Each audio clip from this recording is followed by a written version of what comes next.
Nepal cricket संघ क्यानद्वारा आयोजना गरिएको दोस्रो संस्करणको नेपाल प्रिमियर लिग एमपीएल आजदेखि सुरु हुँदैछ। देशको सबैभन्दा ठूलो फ्रेन्चाइज टी20 क्रिकेट प्रतियोगिताको रूपमा स्थापित एनपीएलले यस वर्ष अझ भव्य स्वरूप पाएको हो। प्रतियोगितालाई केवल खेलकुद मात्र होइन, एक उत्सवका रूपमा प्रस्तुत गरिएको छ।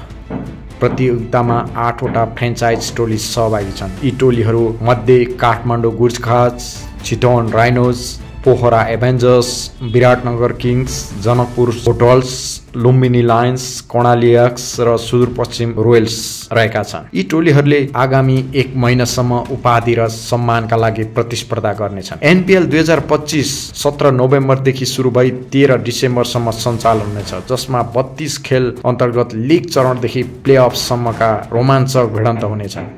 खेलहरू कीर्तिपुर स्थित त्रिभुवन विश्वविद्यालय अन्तर्राष्ट्रिय क्रिकेट मैदान, मूलपानी र विराटनगरमा आयोजना गरिनेछन्।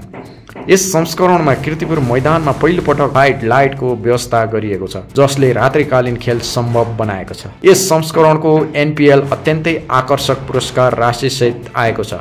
उपाधि विजेताले रु 1 करोड 10 लाख, उपविजेताले रु 51 लाख, तेस्रो स्थानले रु 25 लाख र चौथो स्थानले रु 15 लाख प्राप्त गर्नेछ। यसका साथै उत्कृष्ट नेपाली खेलाडीलाई एउटा कार समेत प्रदान गरिनेछ, जसले घरेलु खेलाडीहरूलाई थप प्रेरित बनाउने अपेक्षा गरिएको छ। क्यानका अनुसार एनपीएल केवल प्रतिस्पर्धात्मक लिग मात्र नभई व्यापक रूपमा खेलकुद, पर्यटन, व्यावसायिक सम्भावना, स्थानीय अर्थतन्त्र र मनोरञ्जनलाई बढावा दिने महत्त्वपूर्ण प्लेटफर्म बन्दैछ। यस क्रममा दर्शकलाई लक्षित गर्दै टिकट मूल्यदेखि मैदानको वातावरणसम्मलाई उत्सवमय बनाइएको छ। नेपाल क्रिकेटको विकासमा योगदान पुर्याउने महत्त्वपूर्ण आयोजनाका रूपमा एनपीएललाई यसपालि विशेष चासोका साथ हेरिएको छ। धेरै खेलप्रेमीको अपेक्षा छ यो उत्सवले नेपाली क्रिकेटको भविष्य झनै उज्जवल बनाउनेछ।